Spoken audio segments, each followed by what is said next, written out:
So today with us, we have Cindu Thomas-George, who is the founder and the principal trainer of Shakti Diversity and Equity Training. She is also a tenured professor of communication studies at the College of Lake County, where she specializes in public speaking, intercultural communication, and online learning. Cindu brings both her deep expertise and experiences as a business owner, trainer, and educator to her work, along with her personal experiences growing up as an Asian Indian American in the United States. Cindu, take it away. All right. Well, thank you so much, Shada, for the introduction, and thank you all for being here and for your interest in this topic. So Shada did a great job of, reading my bio, but I wanted to just share two things about me on a more personal note. One, I'm a mom. I have two young boys, ages 6 and 9. And I'm also the daughter, as she said, of Indian immigrants. And my parents immigrated to this country from India in the early 70s. And I grew up in a predominantly white suburb about an hour outside of Chicago in the 80s and part of the 90s. And, we were the only family of color for several years, one of the only immigrant families. And because of that, I experienced unfortunate racism and xenophobia and othering from a really young age. And I share that with you because, that was part of the reason that I was drawn into the work that I do today, along with teaching in higher education as a young woman of color as well. But I speak about the topics of race and racism, not just from a theoretical or conceptual place, but also from a very personal place. I also want to acknowledge that as a South Asian person, I speak about this topic from a place of racial privilege. And one of my goals in talking with all of you about this topic is to encourage you to begin your anti-racist journey and work to be better allies with people of color in your communities and in the organizations that you work in. So, educating yourself on race and racism and race privilege can really help you cultivate an anti-racist and inclusive organizational culture for your Black, Indigenous, and employees of color so that they can feel a sense of belonging and thrive in the workplaces that you're all leaders of. And so that's really why I'm here today. So with that being said, we are going to start with an icebreaker, and it's going to be a pretty quick icebreaker. And I'll just kind of set the stage for you. And so up until 4 months ago, when George Floyd was murdered, talking about racism and specifically anti-Black racism was a taboo topic, right? It was oftentimes avoided in professional business contexts. And this is because the concept of race and racism is complex. And oftentimes it makes us feel uncomfortable across different racial groups, right? However, racism and race has come to the forefront of our national conversation. And there's really no more sidestepping, denying, or bypassing this topic. And in my 17 years of experience facilitating conversations about diversity and inclusion, the topic of race is oftentimes met with resistance. And, sometimes it's awkwardness, sometimes it's silence, sometimes it's fear. But I typically don't experience that when I talk about other social identities, such as sexual orientation or homophobia or ageism or sexism. But when race is brought up, you could say that it kind of feels like an elephant has walked into the room. And this elephant really works to stifle the conversations about race, and it's counterproductive to building bridges with people who are racially different than yourself. So the icebreaker activity that we're about to engage in is really going to ask you to identify why you personally might feel unsafe or uncomfortable when addressing topics about race. And so I'm going to just share this screen. This is the same as a PDF that was in the chat for you all. I want you to do a few different things. So first of all, you and your partner are going to have about 2 minutes each to share. Really quick, concise two things. One is, what's your name and what organization are you representing? And the second one is, what statement here resonates with you and why might you resonate with that statement? So I'll just read a couple of them. I'm afraid of becoming emotional. I don't want to be exposed as ignorant. I'm white, so I have nothing to contribute. I don't want to appear as racist. And so all of these statements are really statements that really reflect why many people feel uncomfortable at race. And so I'm asking you to identify a few of them that might resonate with you and why. And so we'll, after this breakout room, we will come back to the larger group and just debrief for a few minutes. Right, I hope you all had a fruitful conversation. And so this is the only time that we're going to kind of debrief as a larger group. And so I really encourage you to share. We're not going to spend a lot of time, but I think one of the great things about using Zoom and facilitating through this platform is that we can really hear from each other. And I think that especially around this topic, we can all learn from each other. So I encourage anyone who had some fruitful conversation or anyone who wants to share what they resonated with. Does anyone want to share? We'll hear from maybe 2 or 3 people. I would like to share from my side, Cindu, if you don't mind. Hello, everybody. It's great to be part of the FEI and be part of this session. So from my side, I think this was a wonderful opportunity for us to get together and have this very brief conversation. From my side, I think my main concern and my biggest fear is although we all have to be very open in the world of ideas, and we have to learn to accept when we disagree with somebody else. I think my main concern when dealing with such a very difficult topic of race is finding out and encountering somebody that I have appreciated for a while that may have very different ideas in this regard. So I think that has been always my fear. Yeah. Yeah, and I think that's something that probably a lot of people can resonate with. If you can identify with what Enrique said, raise your hand, or you can use a little function. I think on Zoom there's like a thumbs up or a wave if you do, so he can see. But thank you, Enrique. I certainly have that fear as well, especially now with the election so close. Anyone else want to share what statement resonates with them? Or why you might feel a little uncomfortable or uneasy about talking about race?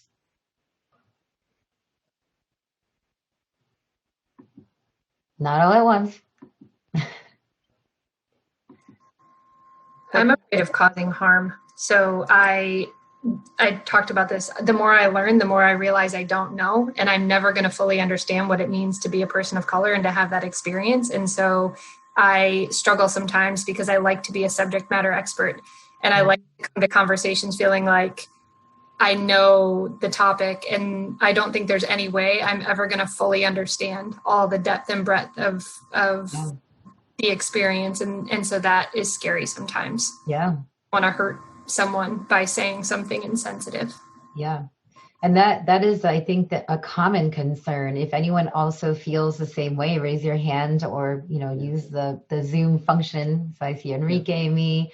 And I think that, one thing that I want to address is that when you talk about issues about race, it just comes with the territory. You are probably going to offend somebody, whether you know it or not, whether you intended to or not, because our racial identities are so really connected to who we are as people and our experiences. And so thank you for sharing that, but know that you're not alone.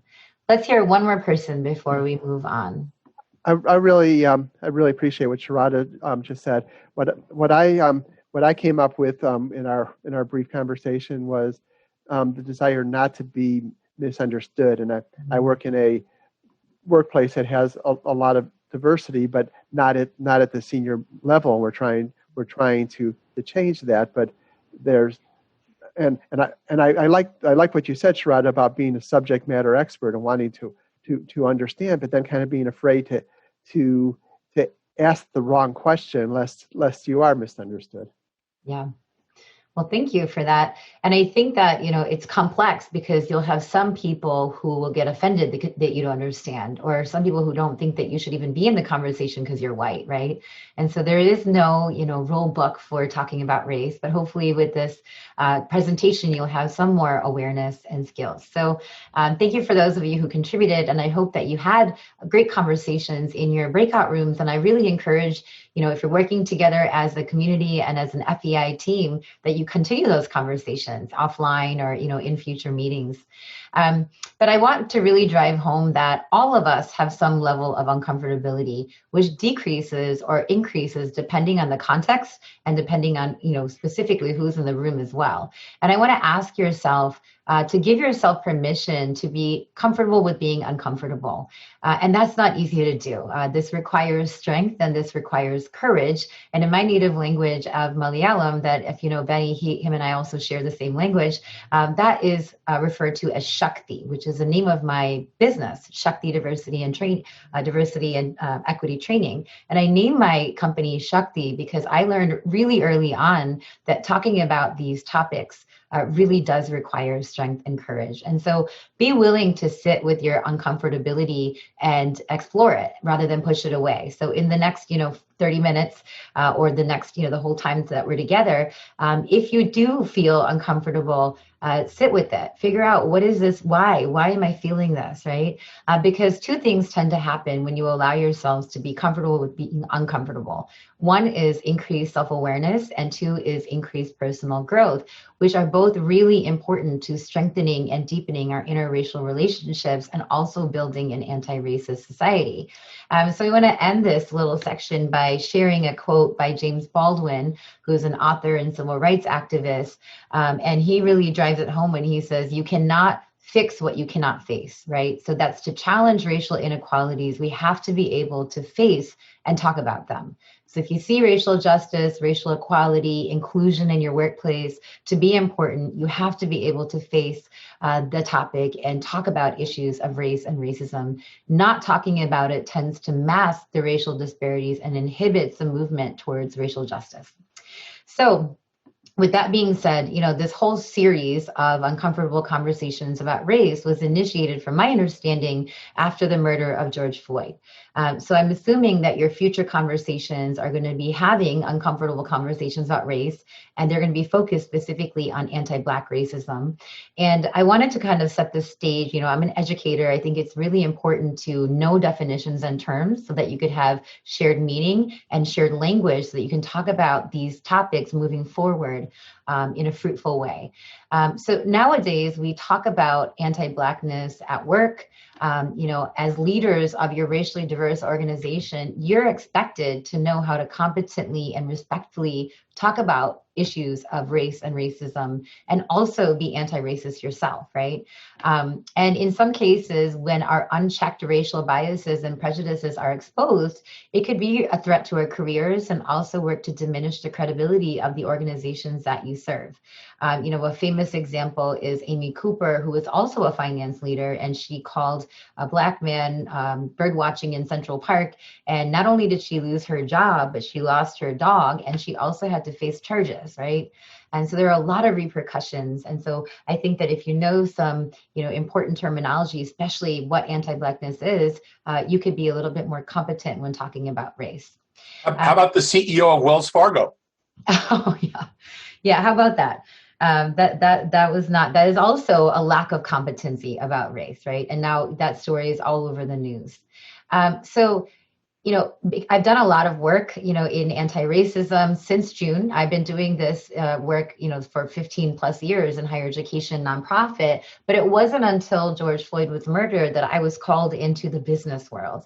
And I realized that so many people in the business world and just in general, the average person doesn't know what anti-Blackness is. So let's look at what this means and break it down a little bit before we go into colorblindness.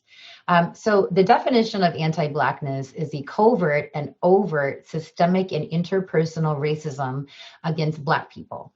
Anti-Blackness is a form of discrimination that has really negatively impacted the health, the wealth, and the safety of Black Americans in this country since the early 1600s, and it continues to persist today. So the thing about anti-Blackness is that a lot of people think that this is something that has only happened in our society. It's only been a problem since maybe Trayvon Martin was murdered, which was about 8 years ago. But anti-Blackness has really been carefully designed into the DNA of this country since 1619, when the first enslaved people were brought over to Jamestown, Virginia. So there was 200 or over 250 years of slavery, and that ended in 1865. Then we had about 100 years of separate but equal under Jim Crow laws, but don't let the separate but equal terminology fool you because there's really nothing equal for Black people during that time. And then racial equality was supposed to be a reality for African American people during the Civil Rights Movement. But now, as our nation is aware, Black Americans don't have the freedom to do things like barbecue, birdwatch, take a jog, sit in their own homes, watch TV, or even sleep without fearing that they'll lose their lives due to anti-Black biases that many of us consciously and subconsciously have. And I want to just, kind of stop really quick and say that anti-Blackness and anti-Black bias is not just something that white people hold. It is something that people of color hold, and believe it or not, it is something that sometimes Black people hold, right? So I think that it's really important to remember that this is a problem. This is a worldwide bias that is held. And so in the definition of anti-Blackness, I mentioned systemic and interpersonal racism. And I really want to quickly break that down so that you know what these are in case you don't. So systemic racism really refers to specifically the ways that institutional policies and practices create different outcomes for different racial groups. So this kind of racism is built or baked into the systems, the policies, the procedures, and the practices of our systems, and it's reflected in the racial disparities that exist today in our country. So just for some examples, there is systemic racism in healthcare. There's something called the maternal mortality rate, where Black women are more than 3 times more likely to die during childbirth when compared to white women. There's systemic racism that exists in education. For example, preschool children, Black preschool children, are suspended at a rate of 3.5 more, Black children are 3.5 more times more likely to have an out-of-school suspension when compared to white and Asian students. And I'll just reiterate, preschoolers are 4-year-olds, 3 and 4-year-olds. And then we have, the job market, the housing market, media, the criminal justice system. For example, Black and Latinx men are much more likely to be arrested and incarcerated for cannabis when compared to white men. So those are all examples of systemic racism. And now we'll move to interpersonal racism. Interpersonal racism occurs between individuals, so 2 people, and it occurs when one's conscious and subconscious racism is enacted in an interaction with another person. So this could look like an individual act of a hate crime. It could look like an act of job discrimination. So I don't want to hire that Latinx man. I want to hire this white person. It could look like when someone calls someone a racial slur, or even comments on social media in a racist way, or when a store clerk is racially profiling someone and following them around the store because of their race, right? So anti-Black racism really does manifest in both systemic and interpersonal ways, and it's important to remember that it's not just you or me, it's a system as well. And it's important for those people who are committed to disrupting anti-Black racism to examine our own racial prejudices and our biases that we might bring into our workplaces, so that we can examine how racism manifests itself in our organizations. How are we contributing to anti-Blackness? How is our organization contributing to it? And this is important to make sure that we are not perpetuating anti-Blackness, and that we're really truly working to create inclusion for Black, Indigenous, and people of color. So one of the ways that we can help work towards eradicating racism in our society and in our workplaces is to reject the colorblind ideology. And that's really what we're here to talk about today. And so I'm going to be discussing the colorblind ideology, which is a roadblock to communicating productively in racially diverse contexts. So I'm going to put up a couple of statements. I want you to study these statements on the slide, and then talking about racial difference divides us rather than brings us together. We all bleed red. I don't see race or ethnicity. I just see human. So these are statements that I've heard over the last decade of doing, work in my own college and outside in different organizations when I talk about race. And these are statements that are really indicative of the colorblind ideology. So colorblindness is and if you align with these statements, don't feel bad, because so many people also really subscribe to the colorblind ideology, and I'll tell you why in a second. So colorblindness, first of all, let's talk about what it is. It's the idea that ignoring or overlooking racial and ethnic differences really works to promote harmony. So even though we have the very best intentions, when we say something like, I don't see your color, I don't see your race, you're just like me, we're all human, that can actually be detrimental and unproductive for race relationships. And it's also, hearing this is oftentimes a shock to people because the idea of being colorblind was introduced by our former President Ronald Reagan in 1986. With the intention to decrease the racial injustices and the inequalities that were occurring at the time in our society. He was really trying to unify the American public. And this idea comes from the words of Martin Luther King's famous "I Have a Dream" speech, when he stated that we should really judge people by their character and not their color. And King's words were used to inject into the American public that if we just stop paying attention to race, and racism, then racial tensions and racism would just end, right? And we would be a more harmonious and unified society. So this was not the intention behind Dr. King's words, and that one sentence in this or paragraph where it was taken out of context over and over again.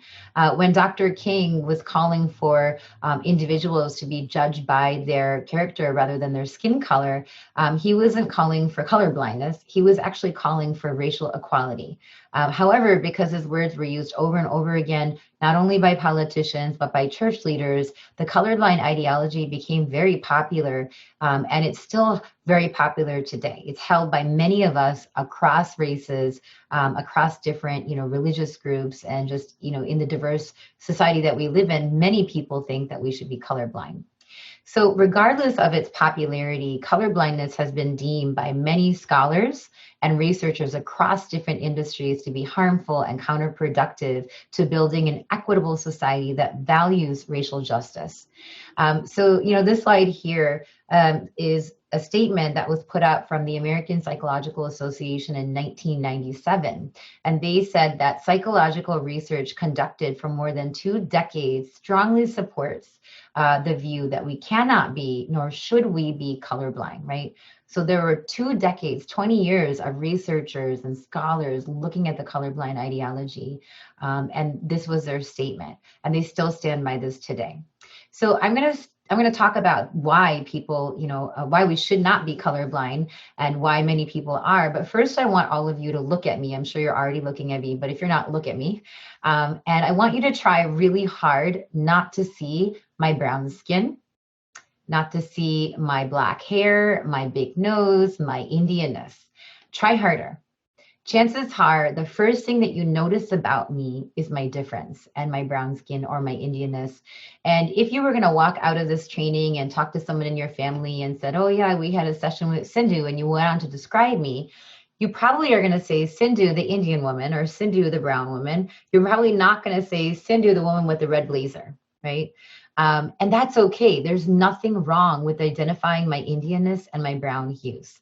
And so one of the reasons that many people think that it is better not to see race or skin color is that we are taught at such an early age that talking about race or even just acknowledging it is a no-no, is a problem. So we're socialized in this country and in many societies to not point out difference. So Robyn D'angelo, who many of you have probably heard of, she's the author of the popular book, White Fragility. She was also a professor of psychology for 25 years before she became famous. She's done a lot of research on the topic of race and race privilege. And she states that our racial socialization, which is largely subconscious, which means we're not really aware of it, tells us that it is taboo to openly talk about race and that we should pretend not to notice things that might be perceived to be undesirable. Aspects that define some people less valuable than others. And in the racially stratified society that we live in, unfortunately, people of color are deemed to be less valuable, at least by some, right? So we teach children at a really young age to not point out difference. And so, I have a kid here in Target. This is a stock image that I got off of like Pexels or something. Let's say this kid's in Target and he's with his mom and points to another shopper and says, Mama, look, there's a black man. What do you think that mom is going to do? Anyone? We can hear you, so just shout it out. What do you think a mom, if you're a mom and your kid did that or you're a dad, what would you have said to your child or to the person? Shush them. Yeah. You're going to shush them usually, and then you're going to turn to the person, or you might turn to the person and say, I am so sorry, right? But teaching and shushing the kid and apologizing is just teaching that child very early on in their life that we should pretend not to see race. The thing is, as children, we're really brutally honest. I have a 6-year-old, he's kind of grown up now, but even from the age of 3, super honest, calls it like it is. And that's just the nature of children. So there's nothing wrong with being Black or brown. And we should refrain from socializing our children to not point out that obvious factor.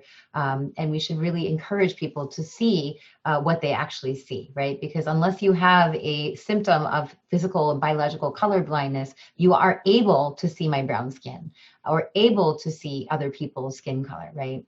So when we say that we don't see color, we are implying that color is a problem, or that there is something wrong with seeing what makes people of color different, which is our different hues of Black and brown.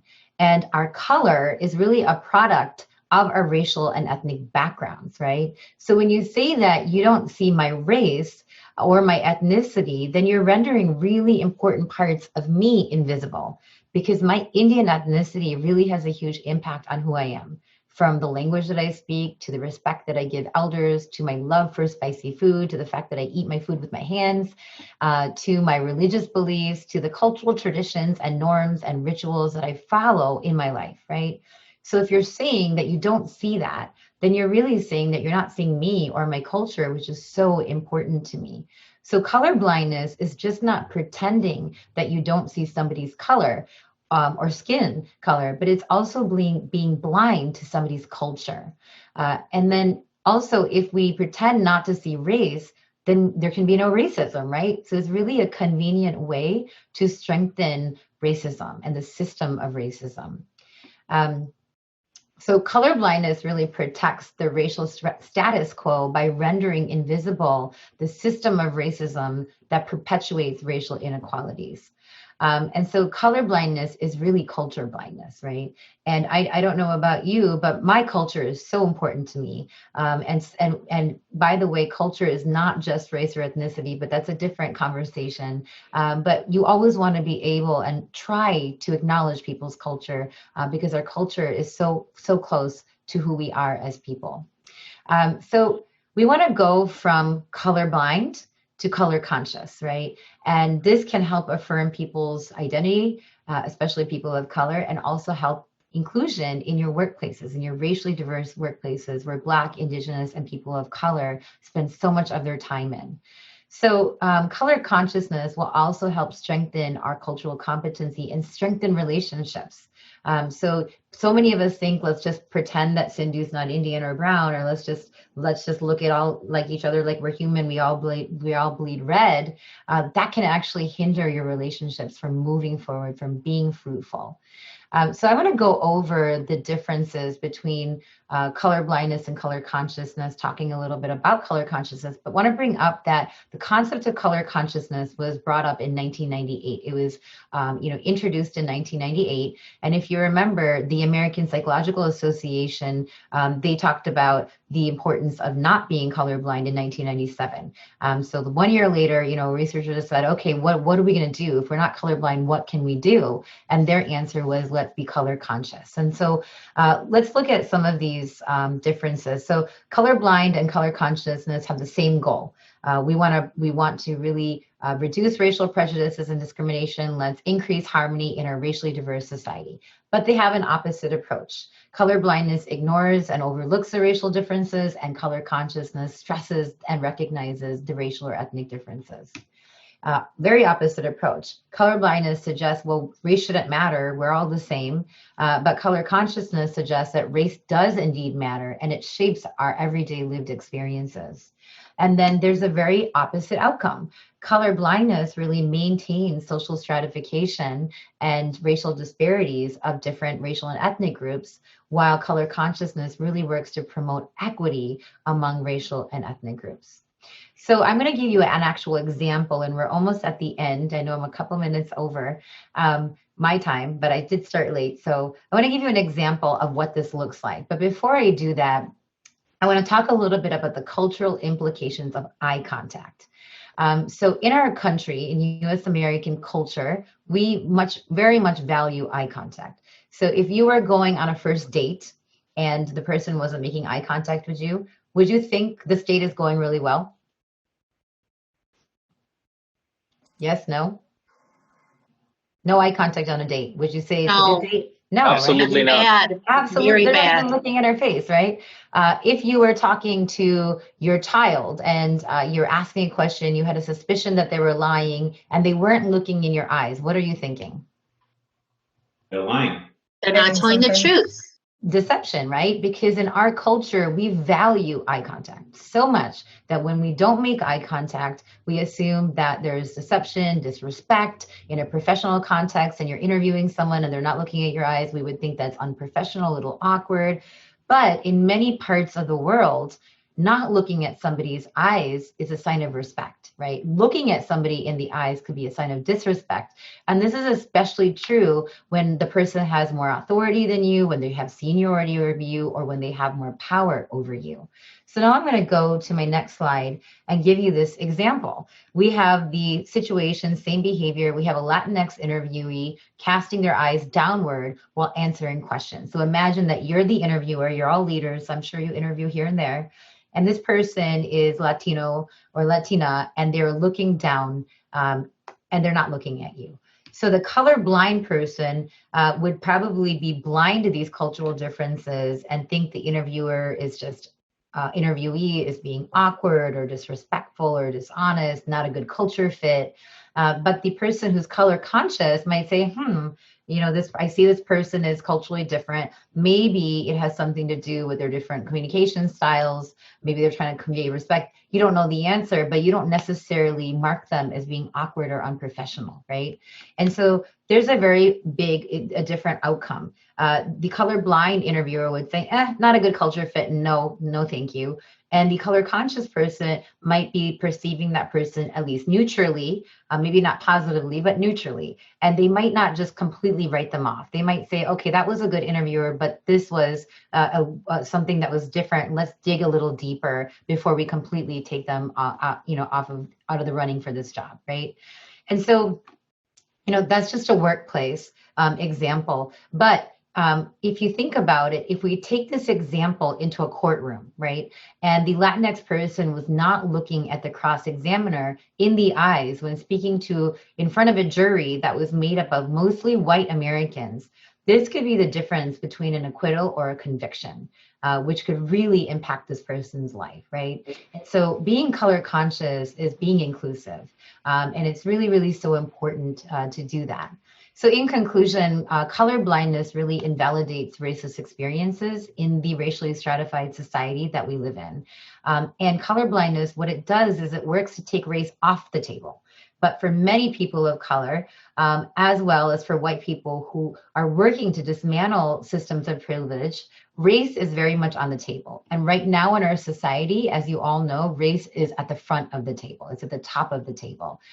So keep in mind that, the different approaches to and viewpoints about race can be a really large obstacle to cultivating racially inclusive workplaces. It could be an obstacle to communicating effectively about race. And I want you all to think about this information, when you move into your small groups, and you're going to be led by some leaders. But at this point, I'm going to move it back to Sharada or Susan, and I will pop into your small groups, sporadically. So I hope you all have a great conversation. So thank you, Cindu, very much for your presentation. It was incredibly insightful, and appreciate your time. Thank you all for joining. I hope everyone has learned at least one new thing that you can take back with you to whether it's your personal life or your professional life to help you in difficult conversations about race in particular. And I also hope that you will join us for our next session, which is October 28th. It's already available on the FEI website. It's a conversation with Dr. Donna Marino on systemic racism. So hope to see many of you back on October 28th. That'll be the exact same format, just a different topic. And I just wanted to jump in and Oh, yeah.